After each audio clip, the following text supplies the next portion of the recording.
Welcome to today's Catholic Daily Readings from Christus Dominus Bread of Life. A reading from the book of the prophet Jeremiah. The people of Judah and the citizens of Jerusalem said, "Come, and let us devise a plan against Jeremiah.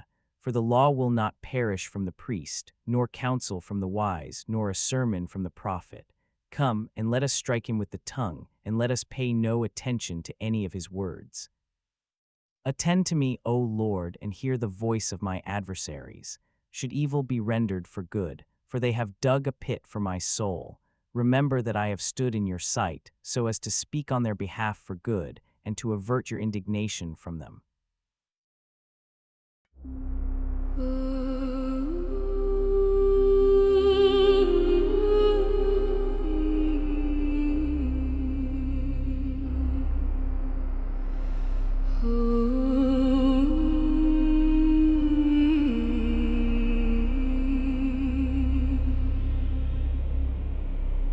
They whisper in the dark, they dig a pit in secret. Must good be repaid with evil? You will free me from the snare they set for me, for you are my refuge. I hear the whispers of the crowd, frightening me from every side. They consult together, they plot to take my life. The pit is deep, the night is long. Into your hands I commend my spirit. You will redeem me, O faithful God. Save me, O Lord, in your kindness. Save me, O Lord, in your kindness. Save me, O Lord, in your kindness.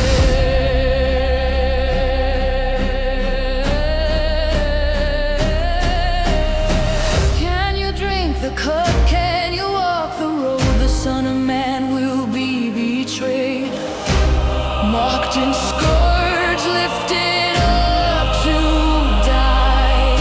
You want the throne, but here is the cup. You want the glory, here is the cross.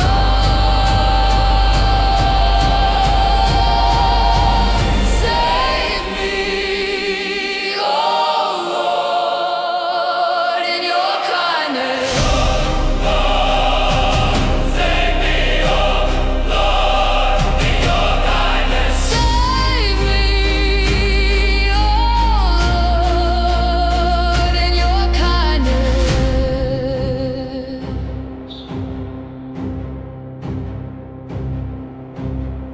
Whoever wishes to be great must become the servant. Whoever wishes to be first must become the slave. The Son of Man came not to be served, but to serve and to give his life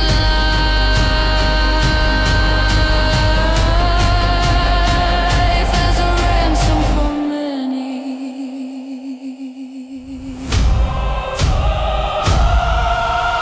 Save me, O Lord, in your kindness. Into your hands is my destiny. Rescue me from my persecutors. Save me, O Lord, in your kindness. Save me, O Lord, in your kindness. Save me,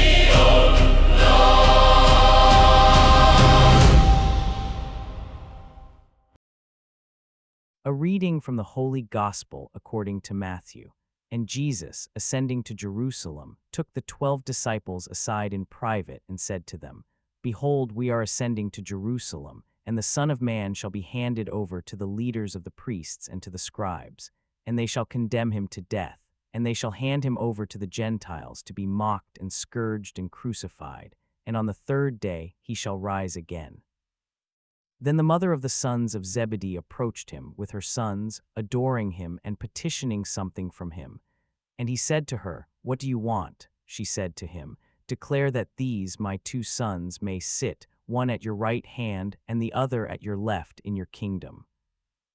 But Jesus, responding, said, You do not know what you are asking. Are you able to drink from the chalice from which I will drink? They said to him, We are able. He said to them, From my chalice indeed you shall drink, but to sit at my right or my left is not mine to give to you, but it is for those for whom it has been prepared by my Father. And the 10, upon hearing this, became indignant with the 2 brothers. But Jesus called them to himself and said, You know that the first ones among the Gentiles are their rulers, and that those who are greater exercise power among them. It shall not be this way among you, but whoever will want to be greater among you, let him be your minister. And whoever will want to be first among you, he shall be your servant, even as the Son of Man has not come to be served, but to serve, and to give his life as a redemption for many. Join us for today's reflection. They want the glory without the suffering. James and John, through their mother, asked Jesus for the seats of honor in his kingdom, one at his right hand, one at his left, the best positions, the places of power. They have followed Jesus for years, left everything behind, and now they want to lock in their reward. The request is breathtakingly tone-deaf, coming moments after Jesus has just told them, in explicit detail, that he is about to be handed over to be mocked, scourged, and crucified. Look at what Jesus actually said to them on that road. We are going up to Jerusalem, and the Son of Man will be handed over to the chief priests and the scribes, and they will condemn him to death and hand him over to the Gentiles to be mocked and scourged and crucified, and he will be raised on the third day. This is the third time he has predicted his passion, and each time the details become more explicit: handed over, condemned, mocked, scourged, crucified, and the response from James and John, Can we have the best seats? Can you drink the cup that I am going to drink? This is not a hypothetical question. Jesus is asking if they can share in his suffering, not just his glory. The cup in Scripture is the portion God assigns, and for Jesus it is a cup of agony. He will drink it in Gethsemane when he sweats blood and begs his Father to let it pass. He will drink it on Calvary when he cries out in abandonment. And now he asks 2 ambitious disciples if they are ready for that. We can, they say. They have no idea what they are agreeing to. But here is the thing. They actually did drink it. James became the first apostle martyred, beheaded by Herod Agrippa around 44 AD, just over a decade after this conversation. John lived longest of all the apostles, but endured exile on Patmos, persecution under multiple emperors, and the agony of watching his friends die one by one for the faith. According to tradition, he was the only apostle to die of natural causes, but only after being plunged into boiling oil and surviving. They got their cup. It just did not taste like they expected.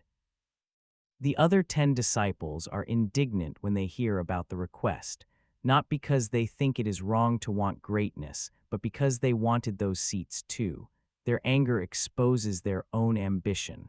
This is why Jesus gathers all 12, not just the 2 brothers.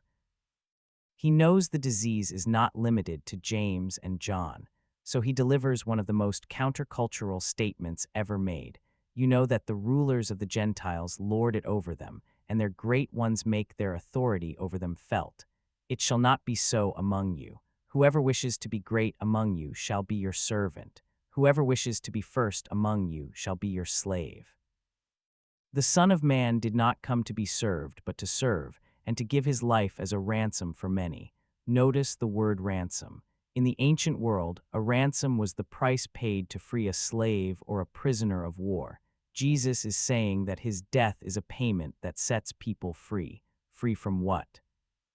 From sin, from death, from the kingdom of darkness. And this ransom is not for a few privileged individuals, but for many, a Semitic expression meaning the whole multitude of humanity. The cross is not a tragedy that happened to Jesus. It is the mission he came to accomplish. This is what power looks like in the kingdom of God, not thrones but towels, not being served but serving, not grasping for position but giving yourself away. Jesus is not merely teaching servant leadership as a management technique. He is describing how God himself operates. The creator of the universe serves. The King of Kings washes feet. The judge of all the earth dies for the guilty. Jeremiah knew something about this inverted order. In today's first reading, he cries out to God because the people have dug a pit for his life. They are plotting against him, planning to destroy him with accusations and slander. Come, let us devise a plot against Jeremiah, they say, for instruction will not perish from the priests, nor counsel from the wise, nor the word from the prophets. In other words, we do not need him. We have plenty of other religious leaders. Let us silence this troublemaker. And what provoked this conspiracy? Jeremiah had stood before God on their behalf. He had interceded for them, tried to turn away God's wrath from them. He did them good, and they repaid him with evil. Must good be repaid with evil, that they should dig a pit to take my life? Remember that I stood before you to speak on their behalf, to turn your wrath away from them. This is the prophet's lament, but it could easily be the Messiah's. Jesus stood before the Father on behalf of humanity. He interceded, he pleaded, he wept over Jerusalem, and humanity dug a pit for him. They plotted against him in council chambers, accused him with false witnesses, condemned him in a sham trial, killed him on a Roman cross. Good was repaid with evil. Love was repaid with nails. The one who came to save them became the one they destroyed. The psalm response is perfect for this day. Save me, O Lord, in your kindness. This is the cry of the one who has been betrayed, the one whose enemies scheme against him, the one who has no recourse except to throw himself on God's mercy. Into your hands I commend my spirit. These exact words from Psalm 31 will become Jesus' final prayer from the cross. The psalm of the persecuted righteous one becomes the prayer of the dying Savior. So where does this leave us? Probably somewhere between James and John wanting glory and Jeremiah lamenting persecution.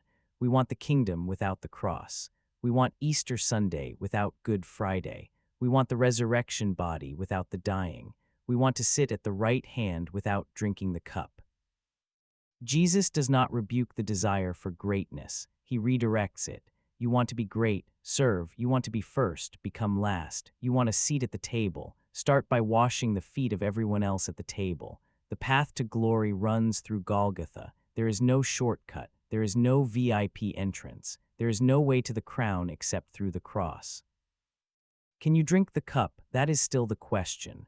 Not whether you will someday face martyrdom like James, but whether you will today choose service over status, humility over honor, the towel over the throne. The cup is poured out in 1,000 small deaths, dying to your need to be right, dying to your need to be recognized, dying to your need to be thanked, dying to your need to be first. Every time you serve without recognition, you drink the cup. Every time you forgive without being asked, you drink the cup. Every time you choose the lower place when you could have demanded the higher, you drink the cup. Every time you intercede for people who will never thank you and may even turn against you, you drink the cup.